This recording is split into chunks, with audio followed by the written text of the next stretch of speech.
ہمارے جو نبی تھے صلی اللہ علیہ وسلم وہ ہمیشہ اپنی امت کے بارے میں سوچتے رہتے ہیں. ایک بار مجھے خیال آیا میرے سے جو پہلے امت آئی ہے کسی بھی امت میں تو کسی مجھے عمر جو ہوئی ہے 500 برس ہوئی, کسی بھی امت میں 700 برس, کچھ جو نبی ہے ان میں 1200 برس امت میں آدمی پیدا ہے. ایک دنیا تھی وہ اس سے آگے رہنے کی ہوگا تو کہنے کہ ایک نبی آئیں گے جن کی امت میں 50-60 سال کی اسی زندگی میں سب کام کریں گے.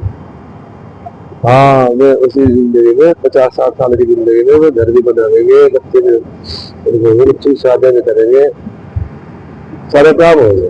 50-60 سال کی زندگی کو 50-60 سال میں اپنی چنگا بیٹھ کے گزار دیں.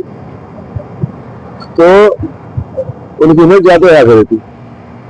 تو میں نبی کہنے کا اپنی امت کے بارے میں سوچتے تھے کہ میری جو امت ہے تو عمر 50-60 سال کی تو نماز کی عبادت بھی کم ہوگی کہ میرے سے پہلے امت ہے عبادت زیادہ ہوگی.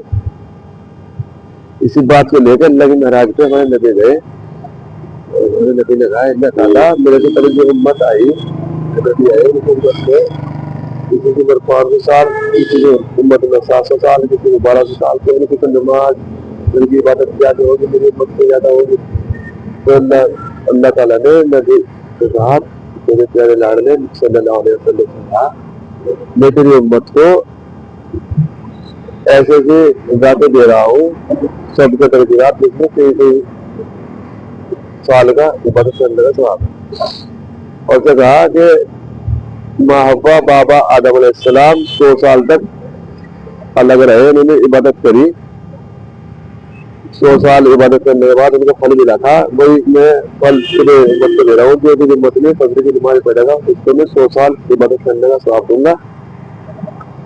اور ظہر کی نماز بھی دے رہا ہوں میں. ظہر کی نماز میں ابراہیم علیہ السلام اپنے بیٹے کو لے کے اسماعیل علیہ السلام کو اللہ کی راہ میں قربان کرنے کے لیے لے گئے تھے.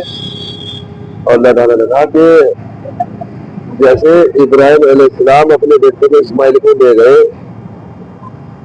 اسماعیل علیہ السلام کو اللہ کی راہ میں قربان کرنے کے لیے, جو تیری امت میں جو انسان ظہر کی نماز پڑھے گا میں اس کو وہ ثواب عطا کروں گا جو ابراہیم علیہ السلام کو اپنے بیٹے کو اللہ کی راہ میں قربان کرنے کے لیے اسماعیل کو دیا تھا.